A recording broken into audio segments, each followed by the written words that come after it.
দরুদ ও সালাম মানবতার মুক্তি দূত রহমতের কান্ডারি যেই নবীকে সৃষ্টি না করা হলে সমস্ত কুল কানকে সৃষ্টি করা হতো না, ওই নবীর আমরা দরুদ প্রেরণ করি সাল্লাল্লাহু আলাইহি ওয়াসাল্লাম।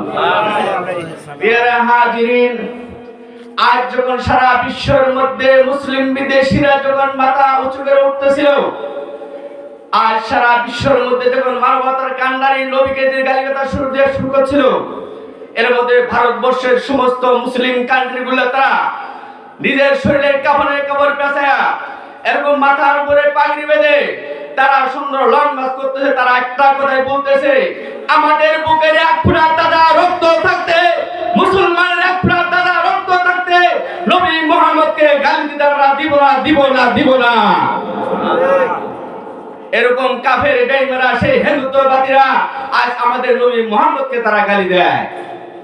তারা কোন সাহসে গালি দিচ্ছে?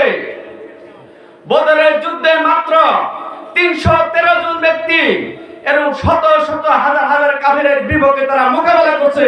তার 3 বন্ধুর মধ্যে একজন নেককার বন্ধু ছিল, বলছে ভাই আমরা আল্লাহ ওলিদের মুখে শুনছি, পয়গম্বরের হাদিসও আছে, ওসিলা করে দোয়া করা, ওসিলা করে কি করা? দোয়া করা। সেই দোয়া আল্লাহ করবে, বলে সুবহানাল্লাহ। বলছে ভাই তোমরা 3 জনে তোমার জীবনে যারা ভালো নেক কাজ করছো, ওই ভালো নেক কাজের ওসিলায় আজকে আল্লাহকে তোমরা দোয়া করো। 3 জনের মধ্যে হইতে একজন যুবক, বয়স মাত্র অল্প কম যুবক মানুষ, তার একজন ছিল চাচাতো বোন, খুব রূপসী, খুব সুন্দর। তাকে ডাকতেছিল, ও ভাই তুমি আসো, আমার 1600 বছরের যৌবন আমি তোমাকে সুপুর্দ করব, তুমি আমার থেকে মজা মেরে নাও। এইবার ওই সময়কালে আমি যুবক বলেছিল, ও যুবতী আমি কেবল মাত্র আল্লাহকে ভয় করি, পশ্চিম কালের এই কাজে আমি রাজি হব না, বলেন সুবহানাল্লাহ। এইবার যুবক 2 ফোঁটা চোখের পানি পিঠে হাত তুলে আল্লাহর কাছে দোয়া করতে, মাবুদ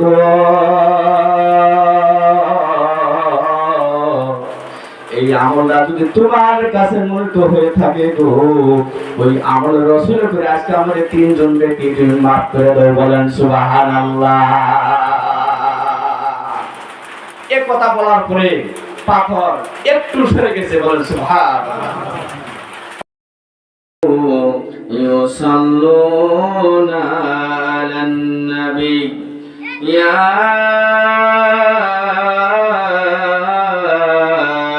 أيها الذين آمنوا صلوا عليه وسلموا تسليما اللهم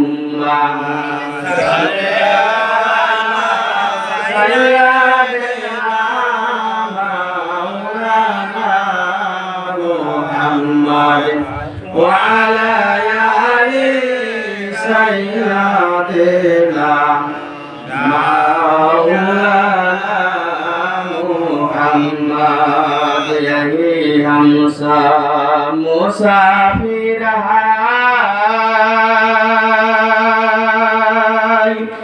वनियातेर ठिकाना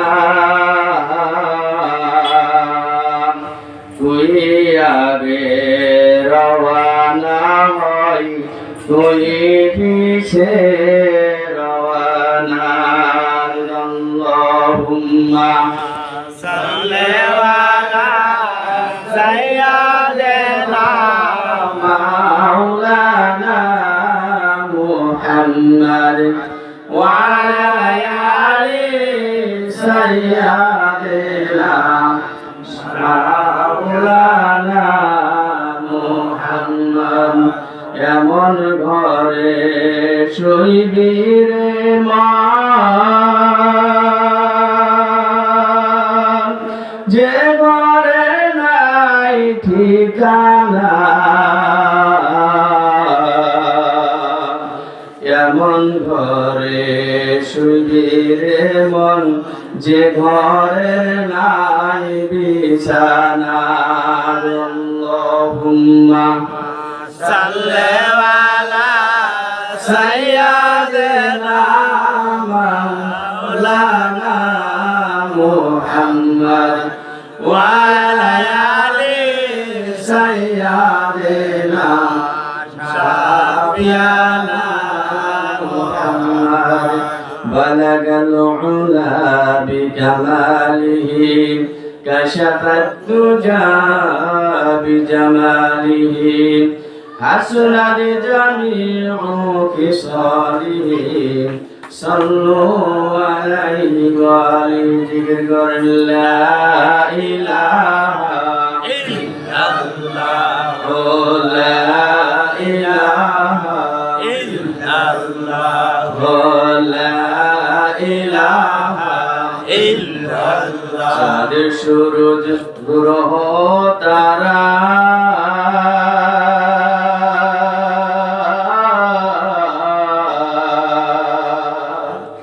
আমার আল্লাহ পাকের পাগল পারা আমার আল্লাহ নামের এতই জাদু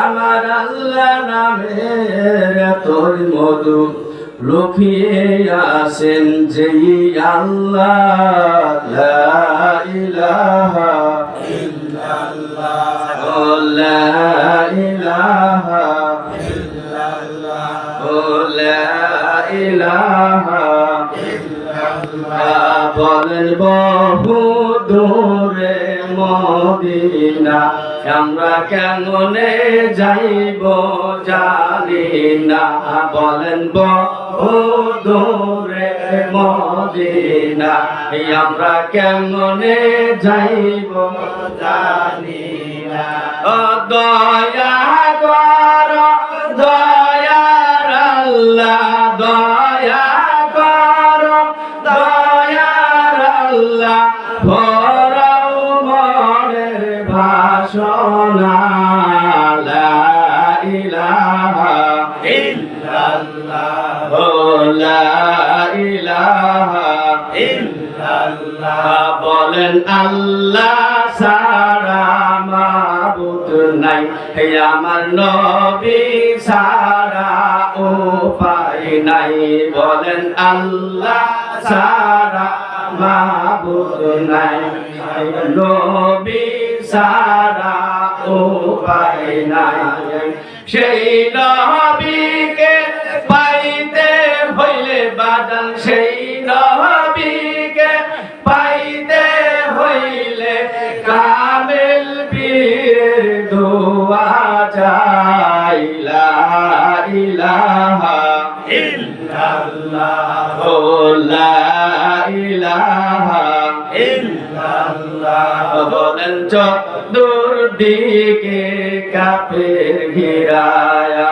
মদ্দে হুসাইন একেলা বলেন চতুর্দিকে কাফের ঘিরায়া মদ্দে হুসাইন একেলা অগ্নি কুণ্ডে জিকির করে বাবা অগ্নি কুণ্ডে জিকির করে ইব্রাহিম খলিলুল্লাহ লা ইলাহা ইল্লাল্লাহ লা ইলাহা ইল্লাল্লাহ বলেন সাদ্দাত জান্নাতে বানাইলো মনের মতন সাজাইলো বলেন সাদ্দাত জান্নাতে বানাইলো মনের মতন সাজাইলো একটু দামাক পাওয়ার পরে বাজার একটু দামাক পাওয়ার পরে জমিন দিতে যাই পড়ে লা ইলাহা ইল্লাল্লাহ লা ইলাহা ইল্লাল্লাহ লা ইলাহা ইল্লাল্লাহ মুহাম্মাদুর রাসূলুল্লাহ সাল্লাল্লাহু আলাইহি সাল্লাম। প্রিয় হাজিরিন, সর্বপ্রথম আল্লাহ তাআলার দরবারে শুকরিয়া জ্ঞাপন করি যে মহান আল্লাহ তাআলা আমাদেরকে ঈশার পর থেকে এই পর্যন্ত কোরআন ও হাদিস থেকে আলোচনা শোনা বলার তৌফিক দান করলো। এদের সকল অন্তঃস্থল থেকে শুকরিয়া আদায় করি, আলহামদুলিল্লাহ। আরে কসুর কাটা করছে, কিন্তু মুসলমান বীর জাতি বুকের ভিতরে এক ফুরাত দাদা রক্ত থাকতে আমাদের নবীকে গালি দিতে দিব না, ঠিক না ঠিক? এই জন্য আমাদের নবীকে কেউ যদি গালি দিতে চায় তারা আমাদের থেকে তারা বাঁচতে পারবে না, তাদেরকে আমরা সহ্য করতে পারবো না, তাদেরকে আমরা ওই দেশ থেকে তাদের প্রতারিত করে দিব, তাদেরকে বিদায় করে দিব। এই জন্য আমরা আজ যদি দিন যদি না থাকে এরকম আমি টুপি পাঞ্জাবি দিয়ে কি হবে বলেন? এই পোশাক দিয়ে কি হবে? এটা তো একটা রং। নবীর ভালোবাসা দিয়ে শত শত সাহাবারা নিজের তাজা জীবনকে কুরবানি করে দিচ্ছে তার নবীর ভালোবাসায় প্রেমে দিনের জন্য। এই জন্য আমরা তো ভবিষ্যতে যদি বাংলাদেশে পুনরায় যেমন পূর্বে তসলিমা নাসরিন তিনি বলেছিল যে একমাত্র মুহাম্মদ ন্যায় বিচার করে নাই নারীদের উপরে, কারণ তিনি কি বলছিল যে পুরুষরা যদি 4টে বিবাহ করতে পারে মেয়েরা 4টে করে বিবাহ করতে পারবে না, তার মানে মেয়েদের 4টে স্বামী কেন থাকতে পারবে না, এই কথা বলতেছিল। সমস্ত বাংলার জনতা তহিদি যখন এক বাকি এক সুরে যখন লড়াই তাকবীর দিয়ে বলছেন, প্রধানমন্ত্রী শেখ হাসিনা তাকে এরকম কাপড়ের আসলের ভিতরে বোরকা পরায় তাকে ভারত বানাই দিয়েছেন। কেন হলো এটা? একান্তই মুসলমানের ইমানের তেজের কারণে সেই তসলিমা নাসরিন বাংলাদেশে থাকতে পারে নাই। আজ যদি সমস্ত বাংলার তহিদি জনতা সারা বিশ্বের মুসলিম কান্ট্রির জেগে ওঠে, ইহুদি নাসারা খ্রিস্টান হিন্দু দল তারা দেশে পালন করা তারা বাধ্য হবে, ঠিক না ঠিক? প্রিয় হাজিরিন, নবীর ভালোবাসা আমার মনের মধ্যে জায়গা করে দিতে হবে। কি করে দিতে হবে? জায়গা করে দিতে হবে। আজ আপনার বাহাদুরি, দুনিয়ার বাহাদুরি কয়দিন টিকবে? টিকবে? দুনিয়ার বাহাদুরি বেশিক্ষণ টিকবে না। আপনি বলেন, এই আমি কি, তুমি কি, তুমি তো তোমার মাথার ব্যথা দূর করতে পারো না, তোমার পেটের মধ্যে কিছু পায়খানা আছে ছাড়া কিছুই নেই, 2-4-5 বার টয়লেট করো, তুমি দুর্বল, ঠিক না ঠিক? এখানে বাহাদুরি ভুলবে না। এই জন্য নিজের মনটাকে একটু নমনীয় করতে হবে আল্লাহ আল্লাহর জন্য, আল্লাহ আল্লাহ রাসূলের জন্য মনটা কি করতে হবে? নমনীয় করতে হবে। এই জন্য কবর আমাকে সব সময় ডাকতেছে, নিজেকে দুর্বল করতে হবে। কি করেন? আজকে ওটা জানালা পড়লাম, পড়ছে না আমাকে? আজকে ওটা জানালা পড়ছি। এই যে নিজের মনকে দুর্বল করতে হবে। ওই যে দেখো ডাকিতেছে তোমায় কবরের মাটি, ঠিক না ঠিক? ওই যে দেখো ডাকিতেছে তোমায় কবরের মাটি, তোমার গুনাহদিন ফুরাইয়া গেলে, গুনাহদিন ফুরাইয়া গেলে জৈবনে হইবে বাটি। ওই যে দেখো ডাকিতেছে তোমায় কবরের মাটি, ওই যে দেখো ডাকিতেছে তোমায় কবরের মাটি। সন্ধ্যার আগে যেদিন ডুববে বেলা,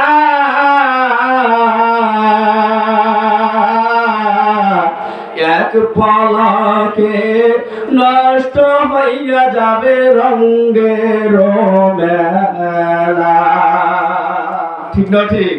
থাকবে কিছু? সব দৃশ্বাস শেষ হয়ে যাবে। আপনি কবরে যাওয়ার সাথে আপনার সম্পদ লুটপাট শুরু হয়ে যাবে। মেয়ে বলবে এটা আমার, ছেলে বলবে এটা আমার, নাতি বলে আমি এনে নেবো, সব শুরু হয়ে যাবে উল্টা পাল্টা। সন্ধ্যার আগে যেদিন ডুববে বেলা, এক পলক চমকে নষ্ট হইয়া যাবে রঙের মেলা। কারে দিবা তুমি জোরে ধমক, কারে দিবা তুমি জোরে ধমক, কার মাথায় ভাঙবা লাঠি। ওই যে দেখো ডাকিতেছে তোমায় কবরের মাটি। ওই যে দেখো ডাকিতেছে তোমায় কবরের মাটি। খবর পাইয়া আসবে আত্মীয় স্বজন,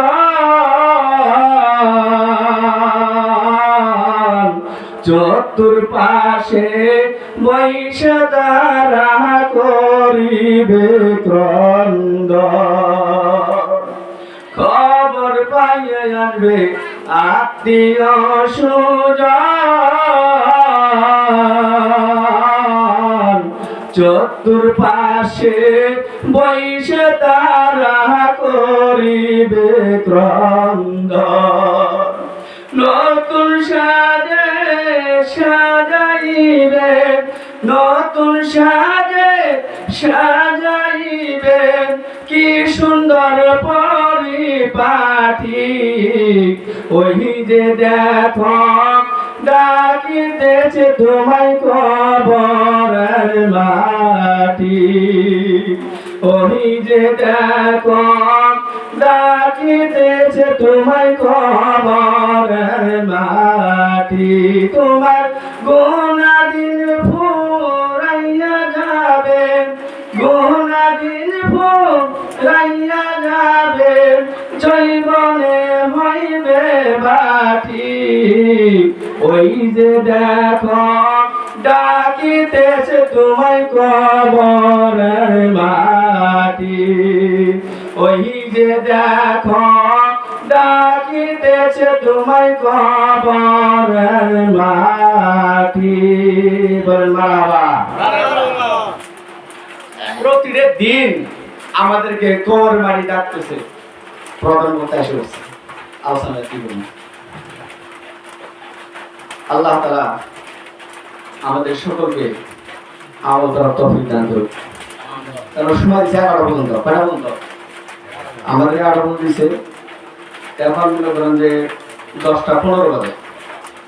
এবং আমি আলোচনা করি প্রধান বক্তার সময় শর্ট হয়ে যাবে। এই জন্য আমি আলোচনা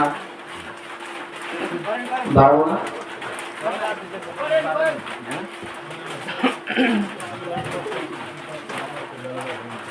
আলহামদুলিল্লাহ, আবার আমরা আল্লাহ তাআলার শুকরিয়া জ্ঞাপন করি যে আল্লাহ তাআলা আমাদেরকে ইসলামী সঙ্গীত শোনার তৌফিক দান করলো।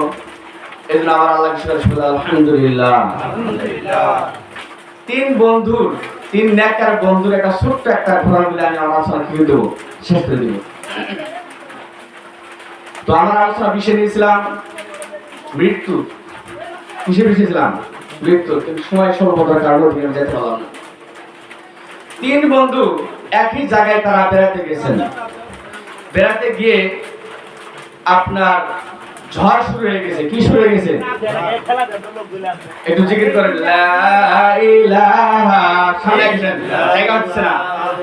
লা ইলাহা ইল্লাল্লাহ, লা ইলাহা ইল্লাল্লাহ, লা ইলাহা ইল্লাল্লাহ। I got লা ইলাহা ইল্লাল্লাহ, লা ইলাহা ইল্লাল্লাহ, লা ইলাহা ইল্লাল্লাহ, মুহাম্মাদুর রাসূলুল্লাহ সাল্লাল্লাহু আলাইহি সাল্লাম। তিন বন্ধু এক জায়গায় বেড়াতে গেছে। যাওয়ার পর হঠাৎ ঝড় তুফান শুরু হয়ে গেছে। ঝড় তুফান শুরু হয়ে গেছে, তারা ওই আপনার কোথাও আশ্রয় না পাইতে একটা গুহার মধ্যে ঢুকছে। গুহা মানে পাহাড়ের সুড়ঙ্গ। পাহাড়ের কি সুড়ঙ্গের মধ্যে ঢুকে গেছে। ঢুকে যাওয়ার পরে আল্লাহর কি কাম, ওই বাতাসের কারণে বিশাল বড় একটা পাথর ওই মুখের মধ্যে আটকে গেছে, মানে তারা যে পথে ঢুকছে ওই পথের সামনে আটকে গেছে, আর বাইরে হওয়ার তার কোনো কি নাই, সুযোগ নেই, তার বাইরে এত টন টন ওজনের একটা পাথর সে কেমনি তারা ঠেলা বের করে। বন্ধু মাত্র 3 জন, কয়জন? 3 জন। এখন বলতেছে আচ্ছা ভাই আমরা 3 জন ব্যক্তি যে এই দিকে আটকে পড়লাম, আমাদের তো বের হইতে হবে, এরকম ছোট ছোট কচি কচি বাচ্চা আছে তারা আব্বা করে ডাকে, আজকে যদি আমরা যদি পাথর বের না হতে পারি এখানে দেখো তো মারা যাবো, তারা তো আমাদের লাশ পর্যন্ত খুঁজে পাবে না, পাবে? হ্যাঁ, পাহাড়ের গুহার মধ্যে ঢুকছে, কেমনে পাবে? এই জন্য 3 বন্ধু বলতে আচ্ছা আমাদের করণীয় কি? 3 বন্ধুর মধ্যে একজন নেককার বন্ধু ছিল, বলছে ভাই আমরা আল্লাহ ওলিদের মুখে শুনছি, পয়গম্বরের হাদিসও আছে, ওসিলা করে দোয়া করা, ওসিলা করে কি করা? দোয়া করা। সেই দোয়া আল্লাহ তাআলা কবুল করে, সুবহানাল্লাহ। বলছে ভাই তোমরা 3 জনে তোমার জীবনে যারা ভালো নেক কাজ করছো, ওই ভালো নেক কাজের ওসিলায় আজকে আল্লাহকে তোমরা দোয়া করো। 3 জনের মধ্যে হইতে একজন যুবক, বয়স মাত্র কম যুবক মানুষ, তার একজন ছিল চাচাতো বোন, খুব রূপসী খুব সুন্দর, তাকে ডাকতেছিল ও ভাই তুমি আসো, আমার 1600 বছরের যৌবন আমি তোমাকে সহযোগিতা করব, তুমি আমার থেকে মজা মেরে নাও। এইবার ওই সময়কালে আমি যুবক বলেছিল ও যুবতী আমি কেবল মাত্র আল্লাহকে ভয় করি, পশ্চিম কালো এই কাজে আমি রাজি হব না, বলেন সুবহানাল্লাহ। এইবার যুবক 2 ফোঁটা চোখের পানি পিঠে হাত তুলে আল্লাহর কাছে দোয়া করছে, মাবুদ